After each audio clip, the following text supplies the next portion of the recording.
हमने last classes में ये जाना था कि होम टैब के अंदर क्लिपबोर्ड का यूज कैसे करते हैं, फॉन्ट ऑप्शन का यूज कैसे करते हैं, और आज हम समझने वाले हैं कि अलाइनमेंट ग्रुप के सारे टूल्स का यूज कैसे किया जाता है, और साथ ही साथ हम जानेंगे नंबर फॉर्मेटिंग का यूज कैसे करते हैं। मान लीजिए इस टेबल में हमें इस हेडिंग का रो साइज इंक्रीज करनी है, तो इस कर्सर को हम यहाँ पे रो के लाइन के ऊपर ले जाएंगे और देखो नीचे ले जाने पर हमें इस रो का साइज इंक्रीज हुआ मिलता है।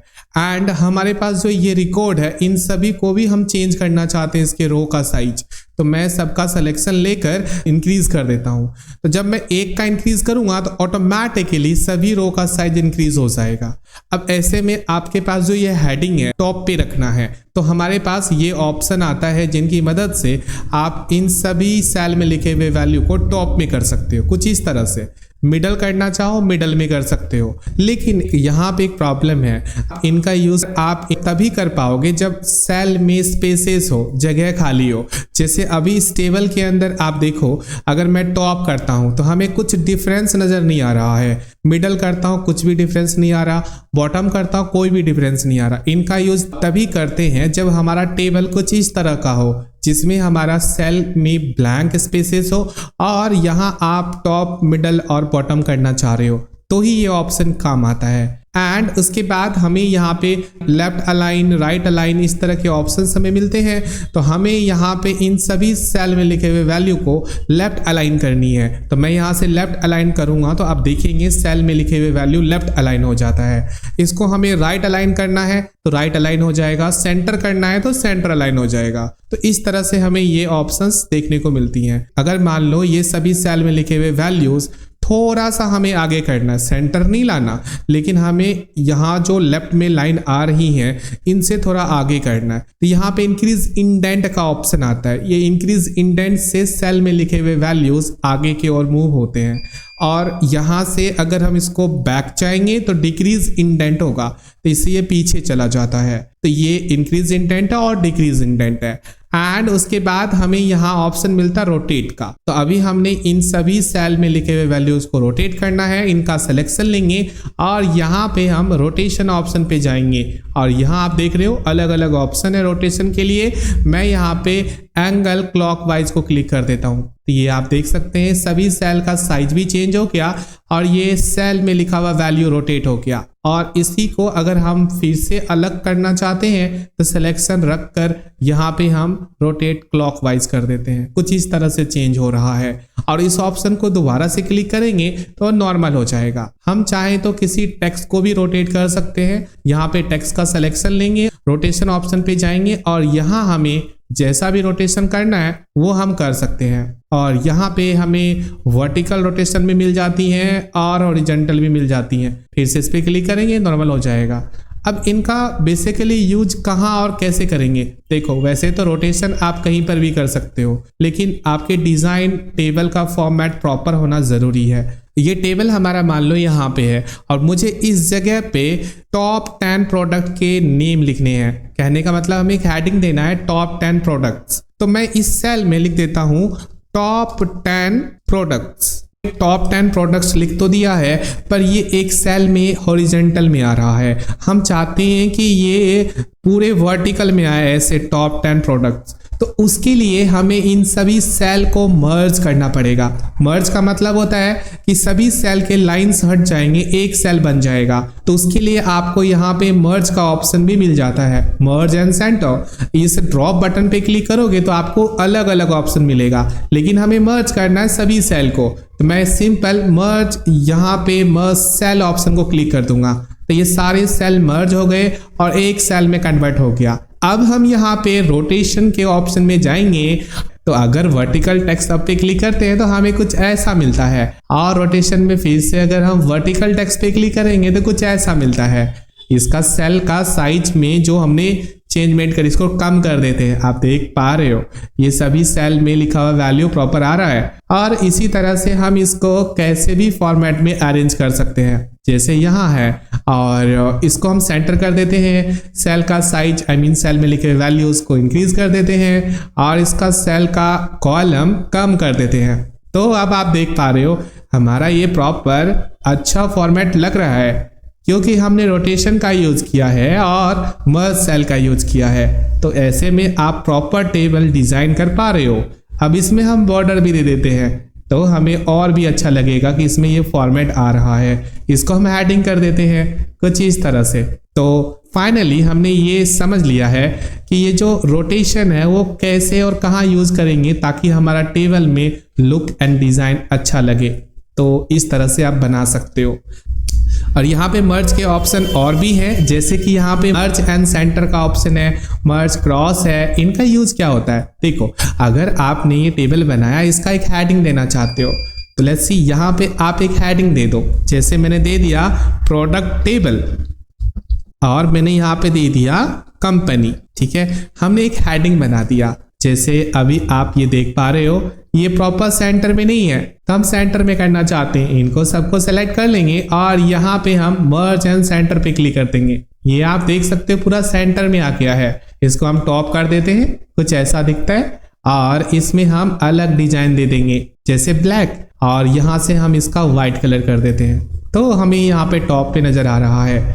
लेकिन हमें यहाँ पे और भी चीजें ऐड ऑन करनी है। लेट्स सी, हमें यहाँ पे कहा जाता है कि आप यहाँ पे कुछ प्रोडक्ट प्राइस के नेम नोट करो। जैसे मैंने यहाँ प्राइस नोट किया और साथ ही यहाँ पे कह रहे हैं कि रैंक ऐड करो, तो प्रोडक्ट की रैंक ऐड करेंगे। बोल रहे हैं डेट ऐड करो, उसके बाद बोल रहे हैं टाइम भी ऐड करो। ठीक है, और यहाँ पे बोल रहे हैं रिमार्क ऐड करो। तो हमने ये सभी नेम तो नोट कर दिए, लेकिन हम यहाँ पे ये सभी सेल हॉरिजॉन्टल में खाली करना चाहते हैं।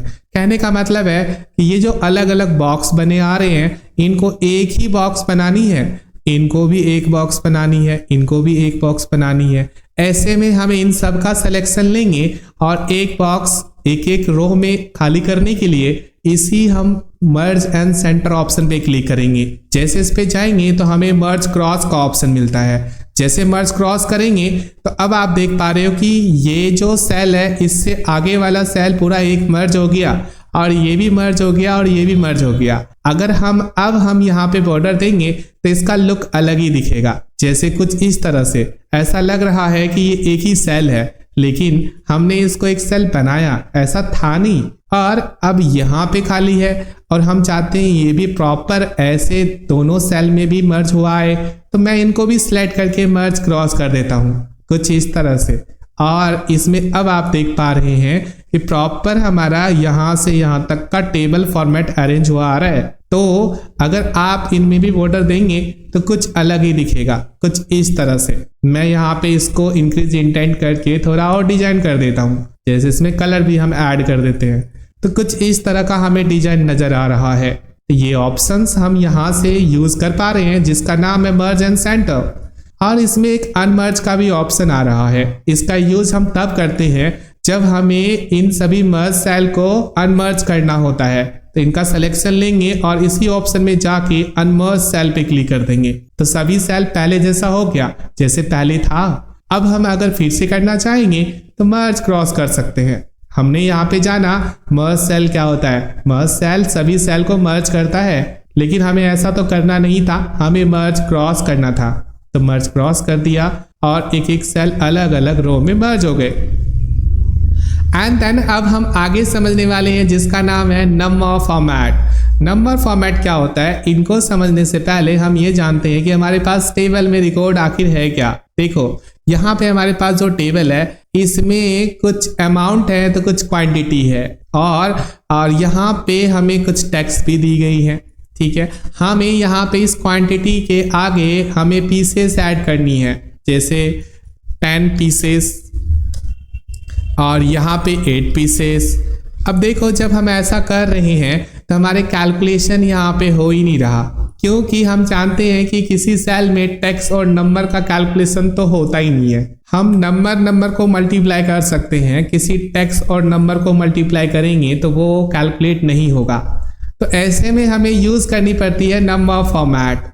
और सिर्फ इतना ही नहीं, हमें ये जो वैल्यूज दी गई हैं, ये तो हमारा टोटल प्राइस है, तो ये तो अमाउंट है। तो ऐसे में इन अमाउंट के आगे रुपीस का सिंबल आना चाहिए। जैसे इंडियन करेंसी RS, यहाँ पे रुपीस का सिंबल होता है, वो आना चाहिए। अगर कोई अमाउंट है तो यहाँ कॉमा में सेपरेट होना चाहिए, यहाँ पे डॉलर, या फिर इसमें हमें रुपीस का सिंबल ऐड करनी है। तो ऐसे में हमें नंबर फॉर्मेट का हेल्प लेना पड़ता है। तो देखो कैसे, देखिए सबसे पहले हम क्वांटिटी के आगे PCS ऐड करेंगे, जिससे ये पता रहे कि ये हमारा पीस में है। तो उसके लिए हम ना नंबर्स ड्रॉप बटन पे जाएंगे। ये जो आप देख रहे हो जनरल, यहाँ पे मोर ड्रॉप बटन ऑप्शन आता है। तो इस ड्रॉप बटन पे जैसे आप क्लिक करोगे तो नीचे में हमें कई सारे ऑप्शन मिलेगा, लेकिन हमें जाना है मोर नंबर फॉर्मेट के अंदर। यहाँ पे जाते ही हमें एक नया टैब ओपन हुआ नजर आएगा, जिसमें हमें कस्टम का भी ऑप्शन दिखेगा। वैसे इसका शॉर्टकट भी है, मैं आपको बताता हूँ। इसका शॉर्टकट है Ctrl+1। Ctrl+1 प्रेस करोगे तो यहाँ पे हमारा फॉर्मेट सेल ओपन हुआ नजर आएगा। इसमें डायरेक्ट आपको जाना है कस्टम पे, और यहाँ टाइप वाले सेल को खाली करना है, जो भी लिखा है उसको हटा दो।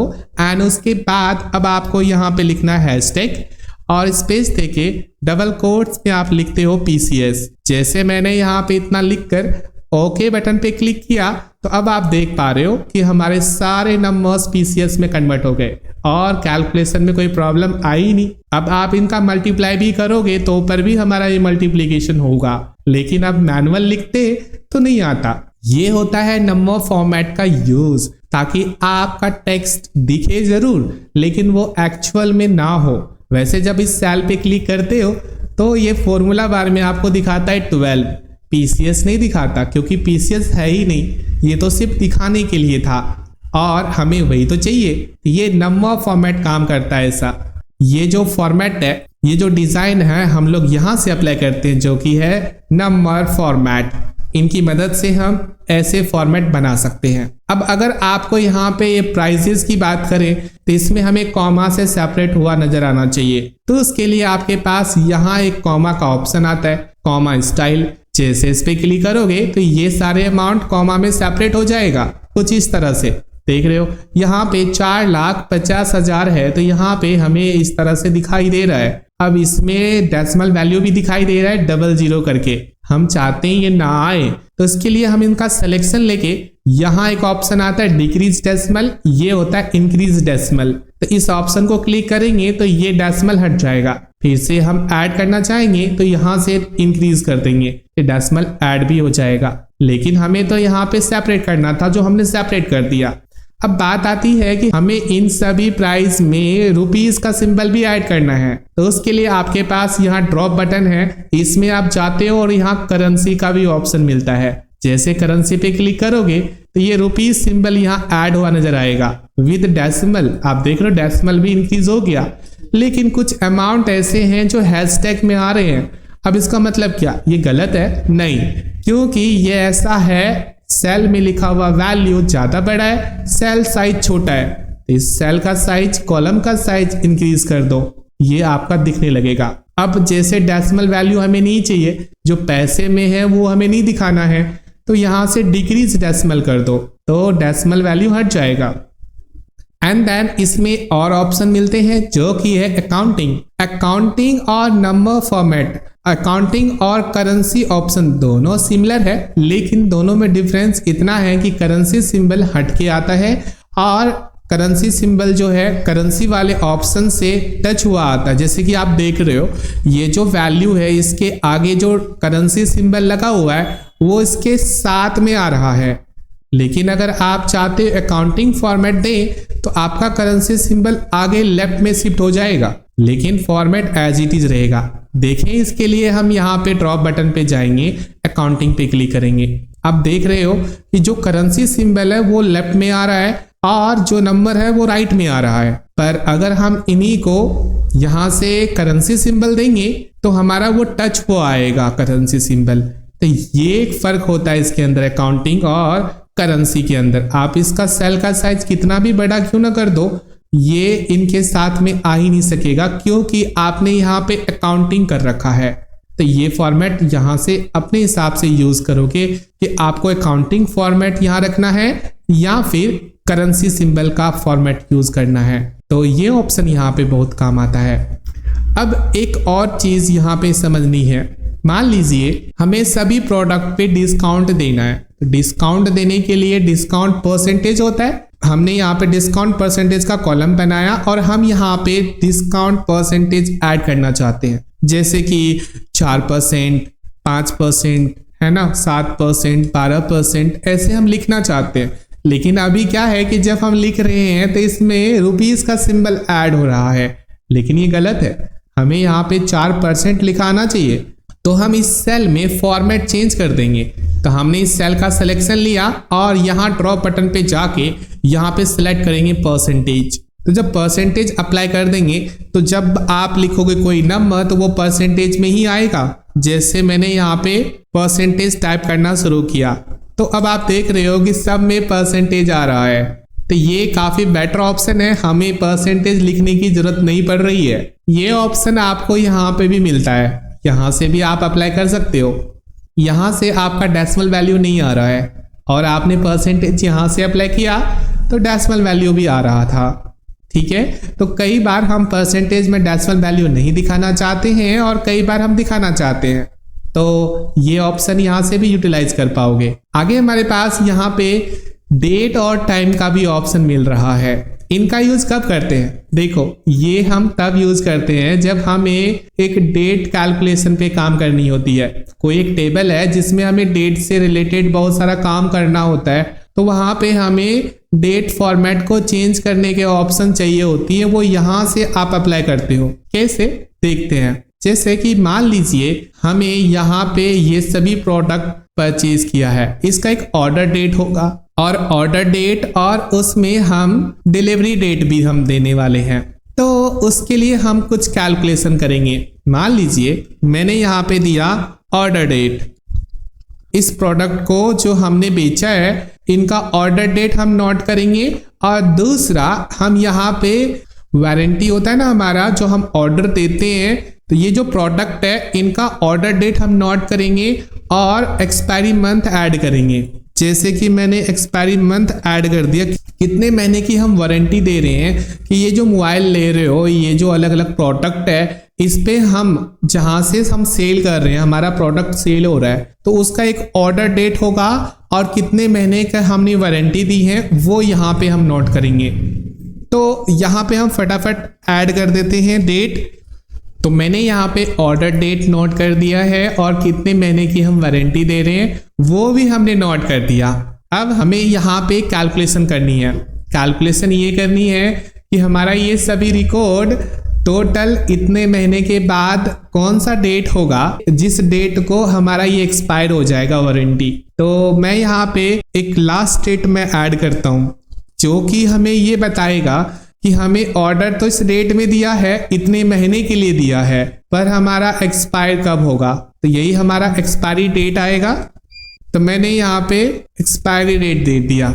तो हमारा यहाँ पे टेबल कुछ इस प्रकार है। टेबल कुछ इस तरह से हमने बनाया जिसमें हमने ऑर्डर डेट दिया है और कितने महीने की वारंटी है वो हमने दी है और एक्सपायरी डेट हमें यहाँ पे कैलकुलेट करना है। कई बार हम एक्सेल में इस तरह के काम करते हैं तो हमें एक पर्टिकुलर डेट चाहिए होती है, लेकिन वो पर्टिकुलर डेट आता ही नहीं है। जैसे कि मान लीजिए हमें ये कैलकुलेशन करनी है, हम तो वैसे कैलकुलेशन आगे फर्दर सीखेंगे कि कैसे कैसे होता है एक्सेल में फॉर्मूलाज का यूज, लेकिन आप इतना समझिए कि एक्सेल में जब हम इस तरह के काम कर रहे होते हैं तो एक्सेल के फंक्शंस हमें यूज करना पड़ता है। ऐसे में हम ये कहना चाह रहे हैं कि इस डेट को हमने जब ऑर्डर दिया 13 महीने की वारंटी थी, तो एक एक्सपायरी डेट क्या होगा वो हमें कैलकुलेट करना है। उसके लिए हम यहाँ पे यूज करेंगे ई डेट। ई डेट नाम का एक फॉर्मूला होता है जिस फॉर्मूला की मदद से हम किसी पर्टिकुलर डेट में मंथ ऐड कर सकते हैं। इस डेट में हमने ऑर्डर दिया तो 13 महीने के बाद का डेट क्या होगा। तो उसके लिए हमने यहाँ पे ई डेट लिखा और हमने इस ऑर्डर डेट का सिलेक्शन लेके हमने मंथ का सिलेक्शन लिया, कॉमा देना है और मंथ का सिलेक्शन लेना है। उसके बाद ब्रैकेट ऑफ फिर एंटर। हमें यहाँ पे एक नंबर मिल रहा है, वो परसेंटेज में आ रहा है। अब आप देख रहे हो जब हम इसको नीचे ड्रैग कर रहे हैं तो हमें तो यहाँ पे डेट चाहिए था, लेकिन ये तो हमें परसेंटेज में कोई नंबर दे रहा है। तो उस केस में हमें यहाँ पे नंबर फॉर्मेट का मदद लेना पड़ता है। नंबर फॉर्मेट में जाके आपको यहाँ पे सिलेक्ट करना होता है शॉर्ट डेट। जैसे शॉर्ट डेट लेते हो तो अब आप देखोगे कि एक पर्टिकुलर डेट आ रहा है। इसका मतलब है कि इस डेट में 13 महीने ऐड हो गए। हमने लिया था यहाँ पे 23 नवंबर 2022 में, 13 महीने बाद ये डेट आएगा। ये डेट जब कैलकुलेशन करते हैं तो डेट फॉर्मेट नहीं रहता है, ये हमारा नॉर्मल जनरल फॉर्मेट यानी कि एक नंबर फॉर्मेट में रहता है। तो इन नंबर को अगर हम डेट में कन्वर्ट करना चाहते हैं तो नंबर फॉर्मेट में जाके यहाँ पे शॉर्ट डेट का ऑप्शन है, इनका यूज कर सकते हैं किसी नंबर को डेट में कन्वर्ट करने के लिए। और हाँ, एक्सेल में ऐसा भी है, कोई भी डेट को नंबर में भी कन्वर्ट कर सकते हो। तो डेट का सिलेक्शन लेके जनरल पे क्लिक करोगे तो वो नंबर में आ जाएगा, और नंबर को अगर डेट में कन्वर्ट करना चाहते हो तो यहाँ पे डेट ऑप्शन का यूज कर लो। ये तो है शॉर्ट डेट, इसमें एक लॉन्ग डेट का भी ऑप्शन आता है। अगर आप लॉन्ग डेट पे क्लिक करोगे तो ये प्रॉपर डेट बना के देता है, जैसे 23 दिसंबर 2023, 28 जुलाई 2022, इस तरह से हमें एक पर्टिकुलर डेट डिजाइन दे रहा है। आगे हम यहाँ पे देखते हैं टाइम का यूज हम कब करते हैं। देखो, जब आपके पास डिजाइन फॉर्मेट सब टेबल में बनी रहती है, जब आप एक टेबल बना रहे हो जहां आपको टाइम नोट करनी है, वहां टाइम में फॉर्मेट होती है AM और PM, और उसमें सेकंड मिनट भी होते हैं, तो वो भी आपको दिखाना है। जैसे कि इस टेबल में ले लो आप कि हमने ऑर्डर डेट दिया और यहाँ पे हमें टाइम देना है, तो हमें ऑर्डर टाइम भी देना है, तो वो हम नोट करना चाहते हैं। तो उसके लिए हम यहाँ पे एक कॉलम बनाकर यहाँ इस सेल में टाइम नोट करना चाहते हैं। लेकिन अगर हम टाइम नोट करते हैं, लेट्स सी 7:34 AM, तो अगर हम ये नोट कर रहे हैं तो यहाँ पे हमारा ना AM आता है ना PM आता है, ठीक है। तो हम चाहते हैं कि यहाँ पे जब भी हम टाइम नोट करें तो एक फॉर्मेट बना हुआ है टाइम का, उसके लिए भी हम इसी ऑप्शन में जाते हैं और हम सिलेक्ट कर लेते हैं नंबर मोर फॉर्मेट के अंदर।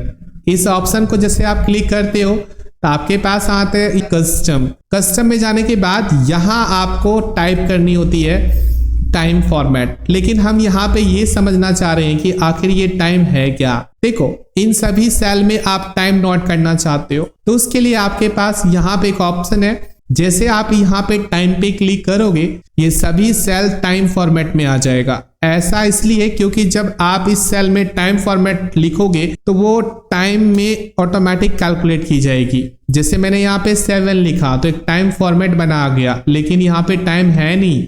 मैं यहाँ पे कुछ भी लिखूंगा, इन सेल में हमने टाइम फॉर्मेट अप्लाई कर दिया। अगर किसी भी टाइम को नोट किया जाएगा इस सेल के अंदर तो वो फॉर्मेट टाइम का ही रहेगा। जैसे यहाँ पे मैंने 7:34 लिखा तो ये सेकंड में भी दिखा रहा है। अब मान लीजिए मैंने यहाँ लिखा 18:35। अब आप देख रहे हो ये 18:35 दिखा रहा है। अब आप यहाँ पे 9:56 नोट करना चाहते हो, ये देखो जरा, ये टाइम फॉर्मेट आ रहा है। ये इसको हम टाइम फॉर्मेट के आगे यहाँ पे AM और PM भी दिखानी है। तो देखो, वैसे कंप्यूटर में सेटअप जो है अभी बाय डिफॉल्ट ऐसा ही है, यानी कि इसमें आप कोई भी नंबर नोट करोगे तो आपको टाइम फॉर्मेट ही बना के देगा। पहले आवर्स, फिर मिनट, फिर सेकंड, कोई भी नंबर नोट करो। जैसे कि मैंने लिखा 3:44 तो इसका भी एक आवर्स, मिनट और सेकंड दिखा रहा है, क्योंकि इन सभी सेल में टाइम फॉर्मेट अप्लाई किया गया है। इस वजह से कोई भी नंबर नोट करने पर हमें सिर्फ टाइम फॉर्मेट दिखता है। पर यहाँ पे हम टाइम नोट करते हैं तो हमें कुछ ऐसा सेकंड में आता है। जैसे कि मैंने यहाँ पे लिखा 5:30। तो अब जैसे मैंने इतना लिख कर एंटर किया तो हमें यहाँ पे मिनट, आवर्स, सेकंड तीनों दिखाने लगा, ठीक है। तो ये फॉर्मेट हमें ऐसा नहीं चाहिए, हमें चाहिए AM और PM, इसके साथ में AM और PM भी लिखाना चाहिए। अगर AM में है तो AM होना चाहिए, अगर PM में है तो PM आना चाहिए। जैसे ये PM में है, ये AM में होना चाहिए। तो ऐसा करने के लिए हमें इस टाइम फॉर्मेट से भी हमें डिजाइन चेंज करनी पड़ती है। यहां से तो कर नहीं पाएंगे, हमें जाना पड़ेगा मोर नंबर फॉर्मेट। तो इनका शॉर्टकट हमने देखा था Ctrl+1। जैसे यहाँ इतना करोगे यहाँ पे फॉर्मेट सेल आएगा। फॉर्मेट सेल में सबसे नीचे में एक ऑप्शन मिलेगा कस्टम। यहाँ पे आपको टाइप में लिखना है टाइम फॉर्मेट। जैसे पहले हमारा आवर्स आना चाहिए, तो मैंने यहाँ पे एच दिया, फिर कॉलन दिया, फिर उसके बाद मिनट आना चाहिए, डबल एम दिया, फिर कॉलन दिया, फिर सेकंड आना चाहिए, फिर मैंने एस दिया, फिर स्पेस देकर मैं यहाँ पे लिखूंगा एम और स्लैश देके मैं लिखूंगा पीएम। बस इतना भर हमें लिखना है, आप देख रहे हो। इतना लिखने के बाद जैसे हम यहाँ पे ओके करेंगे, आप यहाँ पे स्लैश दिए हो, ठीक है, ये ध्यान रखें हम। उसके बाद आप ओके बटन पे क्लिक करते हो, तब आप यहाँ पे कोई भी टाइम नोट करोगे, जैसे 8:24, तो ये आप देख रहे हो AM में आ गया। अगर आप यहाँ पे लिखते हो 18:35, तो ऑटोमेटिक ये PM में आ जाएगा, क्योंकि 24 आवर्स वाला टाइम फॉर्मेट एक्सेल सपोर्ट करता है। तो अगर मैं यहाँ पे लिखता हूँ 23:45 और 55 सेकेंड, तो ये ऑटोमेटिक 11:45 का PM दिखाएगा। तो ये सेल टाइम फॉर्मेट में अरेंज हो गया। आगे हमारे पास ऑप्शन आता है फंक्शन का। फंक्शन का यूज हम तब करते हैं जब हम कोई कैलकुलेशन ऐसा कर रहे हैं जहां पे फ्रैक्शन नंबर भी दिखानी है, तो वहां पे हम कस्टम में जाकर यहाँ हमें फंक्शन का यूज करना होता है। जैसे अगर हमारे पास कोई नंबर हमें इंडिविजुअल दिया गया है, मैं इस टेबल से बाहर किसी सेल में एक डेटा ऐड करता हूं, जैसे ये क्वांटिटी है, एक मैंने वैल्यू लेना है, इसमें हमें इस 10 को डिवाइड करना है, लेट्स सी 7 से। तो जब हम इनको डिवाइड करेंगे तो ये डेसिमल में आएगा, क्योंकि हमारा कंप्लीट डिवीजन होगा। अब इसको जब हम नीचे ड्रैग करेंगे तो सभी को 7 से डिवाइड करने पर वो डेसिमल वैल्यू शो करेगा, लेकिन इसको हम डेसिमल में नहीं दिखाना चाहते, हम चाहते हैं फ्रैक्शन में दिखे। उसके लिए आपको यहाँ पे जनरल में जाना पड़ेगा, उसके बाद आपको यहाँ पे फ्रैक्शन पे क्लिक करना है। तो अब आप देख सकते हो जो 7 से डिवाइड किया है वो 10 को, ये हमारा क्वोशेंट हो गया, और 3 से डिवाइड करेंगे ये 1 से, हमारा ये क्वोशेंट हो गया, रिमाइंडर हमारा 3 हो जाएगा। तो इस तरह से ये टोटल एक डेसिमल फॉर्मेट से फंक्शनल फॉर्मेट में आ गया। तो ये आप यहाँ पे कभी आपको ऐसा दिखाना हो तो आप फंक्शन की मदद से दिखा सकते हो। एंड आगे हमारा ऑप्शन है साइंटिफिक। साइंटिफिक का काम तब करते हैं जब हमें किसी सेल में लिखे हुए वैल्यूज को साइंटिफिक यानी शॉर्ट फॉर्मेट दिखाना है। जैसे मान लो हमने यहाँ पे अमाउंट लिखा और इसमें अमाउंट में जो वैल्यू है वो ज्यादा बड़ा है डिजिट्स, तो अगर आप इनको साइंटिफिक फॉर्मेट में दिखाना चाहते हो तो इनको सेलेक्ट करो और साइंटिफिक पे क्लिक कर दो। तो इससे ये होगा, ये शॉर्ट हो जाएगा, एक्सपोनेंट लिखा हुआ आ जाएगा, यानी ई करके यहाँ पे फॉर्मेट बना हुआ आएगा। इसका मतलब है कि ये जो डिजिट्स हैं इसमें सारे काउंट हो रहे हैं। जैसे 4 के बाद कितने डिजिट्स हैं काउंट करेंगे तो यहाँ पे आएगा हमारा 4 यहाँ है, 4 यहाँ 8 है, इसी वजह से 4.37 E+8 आ रहा है। हाँ, अगर मैं यहाँ पे कम कर दूं तो 7 आ जाएगा, और कम कर दूंगा तो 6 आ जाएगा। अब यही फॉर्मेट मुझे सब में अप्लाई करना है, तो सबका सिलेक्शन लेके यहाँ पे साइंटिफिक पे क्लिक कर देंगे, और जो भी वैल्यू हम नोट करेंगे वो साइंटिफिक में ही आएगा, वो कंप्लीट शो नहीं करेगा। यानी कि आप इन सेल को जब आप चेक करोगे तो साइंटिफिक में ही दिखेगा। हाँ, लेकिन अगर किसी सेल में जाकर फॉर्मूला बार पे चेक करोगे तो वो कंप्लीट नंबर शो करेगा, लेकिन यहाँ फॉर्मेट आपने चेंज किया है साइंटिफिक, तो ये साइंटिफिक में ही शो करेगा। तो ये ऑप्शन था यहाँ पे नंबर फॉर्मेट के अंदर साइंटिफिक ऑप्शन। एंड देन हमारा लास्ट ऑप्शन है टेक्स्ट। अब ये टेक्स्ट क्या काम करता है, ये बहुत ज्यादा यूज होने वाला ऑप्शन है इस नंबर फॉर्मेट के अंदर। देखो, कई बार हम अकाउंट नंबर नोट करते हैं या कुछ ऐसे वैल्यू नोट करते हैं जहां हमें जीरोस आगे ऐड करनी होती है। हम चाहते हैं उनमें कोई कैलकुलेशन ना हो, वो सिर्फ हमारा टेक्स्ट फॉर्मेट दिखे, तो वहां पे हम लोग यूज करते हैं टेक्स्ट। सपोज दैट कि मैंने यहाँ पे अकाउंट नंबर ऐड करना है, तो उसके लिए मैं यहाँ पे ऐसे एक फील्ड बना देता हूँ। तो ये हो गया। अब मुझे यहाँ पे अकाउंट नंबर ऐड करना है, तो मैं यहाँ पे अकाउंट नंबर जो हमारा है वो 0 से स्टार्ट है, 0034 करके ऐसे अकाउंट नंबर हमारा है। अब जब हम ऐसे लिखते हैं तो 0 आगे से हट जाता है। ऐसा क्यों हो रहा है? क्योंकि एक्सेल का प्रॉपर्टी है कि किसी सेल में 0 आगे उसका कोई मतलब नहीं बनता, इस वजह से वो हटा देता है। पर इनको कैसे बताएं हम कि ये एक अकाउंट नंबर है, इसको हटाना नहीं है। तो ऐसे में एक्सेल में एक ऑप्शन दिया है जो कि है नंबर फॉर्मेट। इसमें हम एक टेक्स्ट ऑप्शन देखते हैं। जब हम टेक्स्ट ऑप्शन को क्लिक कर देते हैं तब आप इस सेल में जब भी जीरो के साथ कुछ भी लिखोगे तो वो हटेगा नहीं। जब भी आप कोई भी चीज ऐड करोगे तो वो एज इट इज रहेगा, और इसमें बिना जीरो का भी कोई वैल्यू ऐड करोगे तो भी एज इट इज रहेगा। तो फॉर्मेट आपका वैसा का वैसा ही है। ये ऐसा इसलिए हो रहा है क्योंकि आपने इन सेल में टेक्स्ट फॉर्मेट अप्लाई कर दिया। अब इसमें हम कोई कैलकुलेशन करना चाहेंगे भी तो नहीं कर पाएंगे। लेट्स सी कि हमें इन नंबर्स का हमें टोटल करना इस जगह पे, तो हम नहीं कर सकते। जैसे मैंने यहाँ पे सम फॉर्मूला यूज करता हूं और यहाँ पे इन सभी क्वांटिटी का सिलेक्शन लेके ब्रैकेट ऑफ करके एंटर करता हूं तो ये फॉर्मूला एज इट इज दिखता है, कैलकुलेशन नहीं शो करता। तो ये है टेक्स्ट फॉर्मेट। चाहे आप कुछ भी लिखो, चाहे फॉर्मूला लिखो या जीरो लिखो या कुछ भी लिखो, वो एज इट इज शो करेगा, वो चेंज नहीं हो पाएगा क्योंकि आपने टेक्स्ट फॉर्मेट कन्वर्ट कर दिया। एंड इसी तरह से हमें नीचे और ऑप्शंस मिल जाता है। ये हमारा नंबर फॉर्मेट था। हमने यहाँ पे जाना कि नंबर फॉर्मेट कौन कौन से हैं और इनका यूज करते कैसे हैं। अब इसी में एक ऑप्शन और देखते हैं। यहाँ पे हमें परसेंटेज मिलता है, यहाँ पे कॉमा मिलता है और इस जगह पे हमें अकाउंटिंग के फॉर्मेट मिलते हैं। जैसे हमने इस टेबल में देखा हमारे पास जो करेंसी सिंबल है, ये सिंबल हमें करेंसी के फॉर्मेट में आ रहा है, यानी कि टच हुआ आ रहा है नंबर्स के साथ में। क्यों ऐसा? क्योंकि हमने नंबर फॉर्मेट में करेंसी अप्लाई किया। लेकिन अगर हम यहाँ पे अकाउंटिंग फॉर्मेट अप्लाई करते हैं तो वो आप करेंसी अलग हट के नजर आ रहा है। सेम टू सेम यहाँ पे भी हमें परसेंटेज वाला सिंबल है। मान लीजिए अगर हम इन परसेंटेज को यहाँ से अप्लाई करते हैं तो हमें बिना डेसिमल का परसेंटेज दिखा रहा है, लेकिन इसी ऑप्शन में जाके परसेंटेज पे क्लिक करेंगे तो हमें यहाँ पे परसेंटेज के साथ डेसिमल भी दिखा रहा है। तो दोनों में ये फर्क हुआ।